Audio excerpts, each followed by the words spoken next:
Hello friends. हाजिर है हम आपके बीच में फिर से फिजिक्स के बहुत ही अच्छे अच्छे क्वेश्चनों के साथ है। दोस्तों ये हमारे जो क्वेश्चन है वो आपकी नेवी एंड एयरफोर्स की एग्ज़ामों में बार बार पूछे जाते हैं। तो आपको एक भी क्वेश्चन को स्किप नहीं करना है, यानी आपको इन सभी क्वेश्चनों को सोल्व करना है। तो शुरुआत करते हैं हमारे आज के इस वीडियो की और देखते हैं आज का पहला क्वेश्चन है। पहले क्वेश्चन में आपको दिया हुआ है कि बर्फ का गलनांक दाब बढ़ाने पर बढ़ता है या दाब बढ़ाने पर घटता है या निर्भर नहीं करता है या अनुक्रमानुपाती होता है। इस क्वेश्चन में आपको बताना है कि जो हमारा बर्फ होता है उसका जो मेल्टिंग पॉइंट होता है वो प्रेशर पर किस प्रकार से निर्भर करता है, यानी प्रेशर के साथ किस प्रकार से चेंज होता है वो आपको इस क्वेश्चन में बताना है। तो इसका जो राइट आंसर होगा दोस्तों वो जाएगा ऑप्शन नंबर बी वाला, यानी जो हमारा बर्फ होता है उसका जो गलनांक होता है वो दाब बढ़ाने पर घटता है। दोस्तों ये जो एक क्वेश्चन है वो आपके एग्जाम में बार बार पूछे जाते हैं। इस पर किस प्रकार के टाइप बनते हैं कि दोस्तों एक तो हमारा होता है गलनांक पॉइंट, एक होता है क्वथनांक पॉइंट। तो आपको पूछा जाता है यदि प्रेशर को अपन बढ़ाते हैं या कम करते हैं तो हमारा जो गलनांक पॉइंट एवं जो क्वथनांक होते हैं वो किस प्रकार से चेंज होते हैं। तो याद रखना, जब प्रेशर को बढ़ाया जाता है यानी दोस्तों पी के मान को बढ़ाएंगे अपन तो हमारा जो गलनांक पॉइंट है तो दोस्तों वो तो इधर खिसक जाता है और जो क्वथनांक होता है वो इधर खिसक जाता है। यानी क्वथनांक होता है 100 डिग्री और गलनांक होता है 0 डिग्री। यदि प्रेशर को अपन बढ़ाएंगे यानी प्रेशर को इंक्रीज करते हैं तो क्वथनांक तो हमारा जो यानी गलनांक तो नेगेटिव हो जाता है कम होकर के, और जो क्वथनांक होता है वो बढ़ करके 100 से अधिक हो जाता है। तो यहाँ पर हमें पूछा गया है कि बर्फ का गलनांक है तो वह दाब बढ़ाने पर घट जाता है। तो इसका जो राइट आंसर हो जाएगा वो जाएगा ऑप्शन नंबर बी वाला, यानी नेगेटिव हो जाएगा। अब है नेक्स्ट क्वेश्चन है, यानी सेकंड क्वेश्चन में आपको पूछा गया है दिए हुए चार कणों के संवेग समान है तो किस कण की गतिज ऊर्जा अधिकतम होती है। यानी दोस्तों आपको बताना कि हमें चार कण दिए हुए हैं, प्रोटॉन, इलेक्ट्रॉन, ड्यूटेरियम, एल्फा कण। इन चारों को समान वेग है दोस्तों, यानी संवेग समान है, तो आपको बताना कि गतिज ऊर्जा किसकी अधिकतम होती है। तो दोस्तों हम जानते हैं जो गतिज ऊर्जा का फॉर्मूला होता है काइनेटिक एनर्जी का, वो होता है हमारा पी स्क्वायर अपॉन में 2m होता है। तो यहाँ से हमें दोस्तों दिया हुआ है कि संवेग है वो दोनों का समान है चारों का, तो पी हमारा समान हो जाएगा। और जो इस प्रकार से अपन देखते हैं गतिज ऊर्जा होती है वो हमारे द्रव्यमान की व्युत्क्रमानुपाती होती है। तो जिस कण का दोस्तों द्रव्यमान सबसे कम होगा उस कण की गतिज ऊर्जा हमारी मैक्सिमम हो जाएगी। तो इसका जो राइट आंसर हो जाएगा वो जाएगा ऑप्शन नंबर बी वाला, यानी जो हमारा इलेक्ट्रॉन है वो इन तीनों कण से सबसे हल्का होता है, यानी इसका द्रव्यमान होता है वो सबसे कम होता है। तो इसका द्रव्यमान सबसे कम होने के कारण जो इसकी काइनेटिक एनर्जी हो जाएगी वो मैक्सिमम हो जाएगी। तो इसका राइट आंसर हो जाएगा ऑप्शन नंबर बी। अब आपका नेक्स्ट क्वेश्चन है। नेक्स्ट क्वेश्चन में आपको दिया हुआ है कि न्यूटन के शीतलन नियम का प्रयोग शाला में उपयोग निम्न के निर्धारण में किया जाता है। यानी दोस्तों हमारा जो न्यूटन का शीतलन का नियम होता है वो आपको बताना है कि किसके मान को ज्ञात करने के लिए किया जाता है, यानी इसका उपयोग किसके निर्धारण के लिए किया जाता है। तो इसका जो राइट आंसर हो जाएगा वो जाएगा ऑप्शन नंबर सी वाला, यानी स्पेसिफिक हीट ऑफ लिक्विड। यानी दोस्तों हमारा जो द्रव्य होता है उसकी जो विशिष्ट ऊष्मा होती है उसका मान का निर्धारण करने के लिए अपने न्यूटन के शीतलन नियम का प्रयोग करते हैं। दोस्तों आपको पता होना चाहिए न्यूटन का शीतलन का नियम क्या होता है कि न्यूटन के अनुसार दोस्तों हमारी कोई भी पदार्थ है उसके ठंडे होने की या जो गर्म होने की दोस्तों दर होती है, यानी शीतलन की दर होती है, वो हमारा माध्यम में एवं जो पदार्थ होता है इसके टेम्परेचर के तापांतर के समानुपाती होती है। ये होता है हमारा शीतलन का नियम। तो इसका जो उपयोग किया जाता है वो द्रव्यों की विशिष्ट ऊष्मा ज्ञात करने में किया जाता है। तो इसका राइट आंसर हो जाएगा ऑप्शन नंबर सी वाला। अब आपके लिए नेक्स्ट क्वेश्चन है। फोर्थ क्वेश्चन में आपको क्या पूछा गया है कि किसी द्रव्य की दो बूंदों की त्रिज्याएं भिन्न भिन्न है, बाहर की तुलना में बूंद के अंदर दाब अधिक है। यह दोस्तों आपको क्या दिया हुआ इस क्वेश्चन में, दो लिक्विड की ड्रॉप्स हैं, एक दोस्तों स्मॉल है एक लार्ज है। तो आपको बताना है इसके अंदर दोस्तों जो प्रेशर होगा वो किसका अधिक होगा, यानी दोस्तों अंदर जो दाब अधिक है वो किस बूंद का अधिक होगा। तो इसका जो राइट आंसर हो जाएगा वो जाएगा ऑप्शन नंबर बी वाला, यानी छोटी बूंद में जो दाब अधिक है दोस्तों वो अधिक होगा। दोस्तों ये क्यों होता है, तो आपको पता होगा कि जो दाब अधिक्य का फॉर्मूला होता है वो साबुन के लिए तो होता है हमारा 4T अपॉन में R होता है, और यदि जल की बूंद के लिए पूछा जाए तो हमारा होता है 2T अपॉन में R। यानी यहाँ से अपन देखते हैं कि जो दाब अधिक्य होता है वो हमारी जो बूंद की रेडियस होती है, ड्रॉप की जो रेडियस होती है उसके इन्वर्सली प्रोपोर्शनल होता है। तो जिसके लिए R का मान अधिक होगा उसका दाब अधिक्य कम होगा, और जिसका R का मान कम होगा उसका दाब अधिक्य अधिक होगा। यानी छोटी बूंद की रेडियस कम हो गया, यानी कि इसका जो दाब अधिक्य हो जाएगा वो हमारा अधिक हो जाएगा। तो इसका राइट आंसर हो जाएगा ऑप्शन नंबर बी वाला, यानी स्मॉल ड्रॉप के अंदर जो हमारा वो प्रेशर है इनसाइड का वो अधिक होगा। तो इसका राइट आंसर हो जाएगा ऑप्शन नंबर बी। अब आपके लिए फिफ्थ क्वेश्चन है। इसमें क्या दिया हुआ है कि एक पूर्ण प्रत्यास्थ टक्कर में प्रस्तावस्थान जो गुणांक है ई इसका मान होता है। यानी दोस्तों आपको बताना है कि हमारी कोई दो पदार्थों के मध्य जो पूर्ण प्रत्यास्थ टक्कर होती है तो उनके मध्य दोस्तों हमारा जो कोफिशिएंट ऑफ रेस्टिट्यूशन होता है वो कितना होता है, तो वो होता है एक। तो इसका राइट आंसर हो जाएगा ऑप्शन नंबर ए वाला।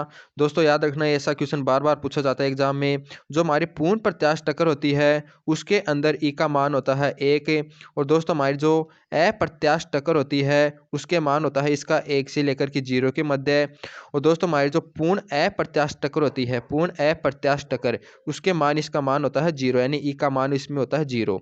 तो ये क्वेश्चन आपको बार बार पूछा जाता है, हमें पूछा गया है पूर्ण प्रत्यास्थ टक्कर में यानी यहाँ पर, तो इसके मध्य ई का मान होता है एक। तो इसका राइट आंसर हो जाएगा ऑप्शन नंबर ए। अब आपके लिए छठवां क्वेश्चन है। यदि पृथ्वी घूर्णन करना बंद कर दे तो जी का मान भूमध्य रेखा पर है। यानी दोस्तों आपको क्या बताना है कि हमारी जो पृथ्वी है ये हमारे जो पोलर पॉइंट होते हैं, यानी दोस्तों ये जो इसका जो अक्ष होता है इसके सापेक्ष इस प्रकार से घूर्णन करती है। तो दोस्तों ये पृथ्वी घूर्णन करना बंद कर दे तो हमारा जो दोस्तों भूमध्य पॉइंट होते हैं यानी भूमध्य रेखा के वाला जो भाग होता है इस पर आपको बताना कि जी का मान घटेगा या बढ़ेगा। तो इसका जो राइट आंसर हो जाएगा दोस्तों वो जाएगा ऑप्शन नंबर ए वाला, यानी जी का मान बढ़ जाएगा।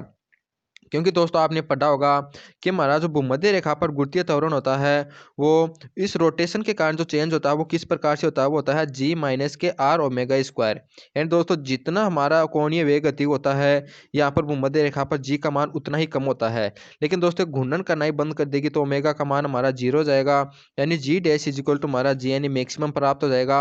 यानी यदि पृथ्वी घूर्णन करना बंद कर देगी तो ओमेगा का मान जीरो जाएगा और हमारे जो भूमध्य रेखा पर जो गुरुत्वीय त्वरण का मान हो जाएगा वो बढ़ जाएगा। तो इस प्रकार से जो इसका राइट आंसर हो जाएगा वो जाएगा ऑप्शन नंबर ए वाला, यानी पृथ्वी घूर्णन करना बंद कर देगी यानी रोटेटिंग यानी स्टॉप हो जाएगा तो हमारे जी की वैल्यू जाएगी इक्वेटर पर वो इंक्रीज हो जाएगी। तो इसका राइट आंसर हो जाएगा ऑप्शन नंबर ए। अब आपके लिए सेवंथ क्वेश्चन है। इसमें आपको क्या दिया हुआ है कि inertia is the property of a body by virtue of which the body, यानी दोस्तों आपको बताना है कि जो हमारा पिंड का जो जड़त्व का गुण होता है वो क्या होता है जिसके कारण वस्तु। तो दोस्तों इसका राइट आंसर हो जाएगा ऑप्शन नंबर डी वाला, यानी जड़त्व का नियम दोस्तों क्या कहता है कि यदि कोई वस्तु गतिशील अवस्था में है तो वह गतिमान ही अवस्था में रहना चाहेगी जब तक इस पर कोई बाह्य बल न लगा जाए। यदि वह अपनी विराम अवस्था में है तो विराम अवस्था में रहेगी जब तक इस पर कोई बल न लगाया, यानी दोस्तों अपनी गति और विराम अवस्था दोनों का विरोध करती है।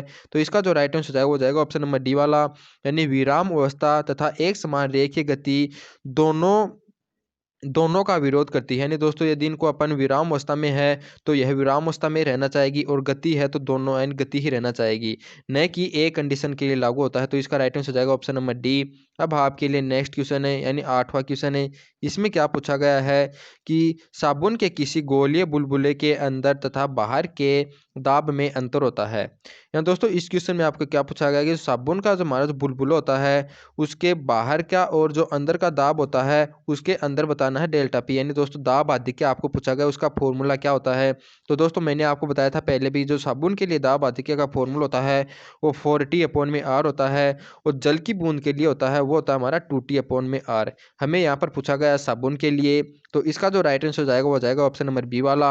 यदि जल की बूंद के लिए पूछता तो हमारा हो जाता ए वाला, लेकिन यहाँ पर साबुन के लिए हो जाएगा right answer option number B. अब आपके लिए नेक्स्ट क्वेश्चन है, यानी नाइन्थ क्वेश्चन में क्या दिया हुआ है कि किसी बंद तरल के किसी बिंदु पर आरोपित दाब तरल के प्रत्येक बिंदु पर एक समान रूप से वितरित हो जाता है। यह नियम सर्वप्रथम किसने दिया था। यानी दोस्तों आपको क्या कहा गया है कि कोई दोस्त हमारा बंद पात्र है उसके अंदर कोई तरल भरा हुआ है, यानी लिक्विड है, और दोस्तों इसके किसी भी बिंदु पर दोस्तों कोई दाब लगाया जाता है यानी एफ यानी प्रेशर लगाया जाता है। तो दोस्तों ये जो प्रेशर है वो समान रूप से इसकी सभी भुजाओं पर वितरित हो जाता है, यानी दोस्तों सब यानी जितना प्रेशर अपन यहाँ पर लगाएंगे उतना प्रेशर समान रूप से सभी भुजाओं पर लगेगा। यह नियम दोस्तों आपको किसने दिया था, यानी किस वैज्ञानिक ने दिया था, यह आपको पूछा गया है। तो इसका राइट आंसर हो जाएगा ऑप्शन नंबर डी वाला, यानी दोस्तों हमारे जो पास्कल वैज्ञानिक है उसने ही ये नियम दिया था। यानी यदि कोई हमारा बंद पात्र है उसके अंदर लिक्विड भरा हुआ है, यदि किसी भी बिंदु अपन कोई फोर्स लगाते हैं यानी दाब लगाते हैं तो ये प्रेशर है वो समान रूप से सभी भुजाओं पर वितरित हो जाता है। तो यह नियम दिया था पास्कल ने। तो इसका राइट आंसर हो जाएगा ऑप्शन नंबर डी। अब आपके आज 10वां क्वेश्चन आज का 10वें क्वेश्चन में आपको क्या दिया हुआ है कि न्यूटन सेकंड किसका मात्रक होता है। एंड दोस्तों न्यूटन इंटू जो हमारा सेकंड होता है वो आपको बताना है किसकी यूनिट होती है। तो वो होती है दोस्तों मोमेंटम की यानी समय की। तो इसका राइट आंसर हो जाएगा ऑप्शन नंबर सी वाला। एंड दोस्तों आप हमारा जो न्यूटन का सेकंड लॉ है उसमें आपने पढ़ा होगा कि दोस्तों हमारा जो फोर्स होता है यानी बल होता है वो संवेग में परिवर्तन के दर के बराबर होता है। तो यहाँ से अपन देखते हैं कि जो संवेग इज इक्वल टू हमें प्राप्त होता है यानी डीपी इज इक्वल टू प्राप्त होता है वो एफ इंटू डेल्टा टी प्राप्त होता है। यानी न्यूटन इंटू जो सेकेंड यानी दोस्तों हमारी जो यूनिट होती है वो हमारी किसकी निकल कर आती है संवेग यानी मोमेंटम की। तो इसका राइट आंसर हो जाएगा ऑप्शन नंबर सी वाला। अब आपके लिए 11वां क्वेश्चन है। 11वें क्वेश्चन में आपको दिया हुआ है कि दो घरों के औसत घनत्व समान है परंतु त्रिज्याएं R1 तथा R2 हैं। यदि इन ग्रहों पर गुरुत्वीय त्वरण क्रम से G1 व G2 हो तो आपको बताना है कि G1 और G2 का अनुपात क्या होगा। यानी दोस्तों आपको दिया हुआ कि कोई हमारे दो ग्रह हैं उनकी त्रिज्याएं अलग अलग हैं लेकिन उनका घनत्व समान है। तो आपकी इनके गुरुत्वीय त्वरण का अनुपात बताना कितना होगा। दोस्तों आपने पढ़ा होगा कि जी का जो फॉर्मूला होता है एक फॉर्मूला तो दोस्तों आपने पढ़ा होगा Gm/r²। दूसरा फॉर्मूला आपने पढ़ा होगा 4/3 रो पाई GR। तो दोस्तों यहाँ से आपको दिया हुआ कि घनत्व समान है। यदि दोस्तों दोनों का द्रव्यमान समान देते तो अपन जी को अपन व्युत्क्रमानुपाती करते R² के। लेकिन यहाँ पर हमें दिया हुआ कि दोनों का घनत्व समान है नहीं दोस्तों और घनत्व समान है। तो यदि घनत्व समान है तो उस कंडीशन में जो जी समानुपाती हो जाएगा वो हो जाएगा R के। तो यहाँ से अपन देखेंगे कि G1/G2 हमें जो प्राप्त हो जाएगा वो R1/R2 प्राप्त हो जाएगा। यदि दोस्तों यहाँ पर दिया हुआ था कि द्रव्यमान समान है तो वहाँ उस कंडीशन में ये क्या हो जाता R2 का स्क्वायर अपॉन में R1 का स्क्वायर हो जाता। लेकिन हमें दिया हुआ कि दोनों का घनत्व समान है तो घनत्व समान होने की कंडीशन में जो जी होता है वो R के समानुपाती हो जाएगा। तो उस कंडीशन में हमारा हो जाएगा R1/R2। तो इसका जो राइट आंसर हो जाएगा वो जाएगा ऑप्शन नंबर ए वाला। दोस्तों याद रखना जो यदि घनत्व समान दिया हो तो उस कंडीशन में आपने इस फॉर्मूले का यूज करना होगा। ये हमारा होता है रो पाई जी इंटू आर। इस कंडीशन में जी होता है वो आर के समानुपाती होता है। तो इसका राइट आंसर हो जाएगा ऑप्शन नंबर ए। अब आपके लिए आज का 12वां क्वेश्चन है। 12वें क्वेश्चन में क्या दिया हुआ है कि ठंडे प्रदेशों में जल पाइप कभी कभी फट जाते हैं क्योंकि। एंड दोस्तों हमारे जो कौन कोल्ड कंट्रीज होती हैं उसके अंदर दोस्तों हमारे जो वाटर के पाइप होते हैं वो कभी कभी बुस्ट हो जाते हैं दोस्तों। वो किसके कारण होते हैं। तो इसका राइट आंसर हो जाएगा ऑप्शन नंबर बी वाला। यानी दोस्तों जो वाटर होता है उसका एक्सपेंड होता है फ्रीजिंग के पर। यानी दोस्तों जब पानी जमता है तो उसका जो वॉल्यूम होती है उसके अंदर इंक्रीज होता है इसी के कारण हमारे पाइप फट जाते हैं। तो इसका राइट आंसर हो जाएगा ऑप्शन नंबर बी वाला। यानी दोस्तों कोई हमारा पाइप है इसके अंदर पानी भरा हुआ है जब दोस्तों यानी यह जमेगा तो इसके वॉल्यूम में यानी वृद्धि होगी। यदि वॉल्यूम में वृद्धि होगी फैलेगी तो हमारे पाइप क्या हो जाते हैं फट जाते हैं। तो इसका राइट आंसर हो जाएगा पानी जमने पर फैलते हैं इसी कारण जो हमारे ठंडे प्रदेश होते हैं उनके अंदर जल के पाइप फट जाते हैं। तो इसका राइट आंसर हो जाएगा ऑप्शन नंबर बी। अब आज का हमारा 13वां क्वेश्चन है।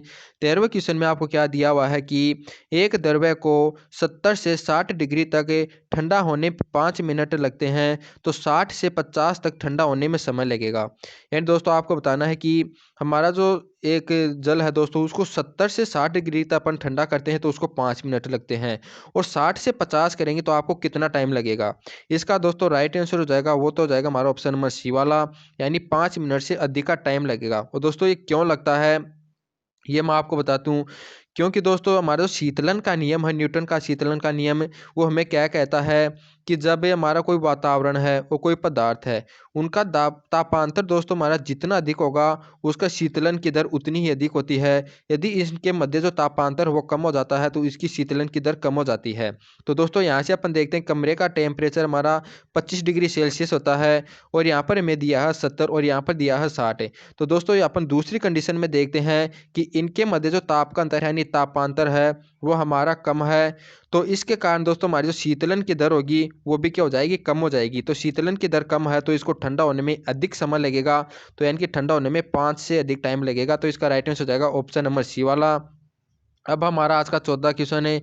इसमें क्या है कि 1 माइक्रोन तुल्य होता है। दोस्तों आपको बताना है कि हमारा जो 1 माइक्रो होता है वो किसके बराबर होता है। तो इसका राइट आंसर हो जाएगा ऑप्शन नंबर बी वाला। यानी 1 माइक्रो का मान होता है वो होता है 10 की पावर -6 दोस्तों याद रखना 1 माइक्रो होता है वो 10 की पावर -6 होता है।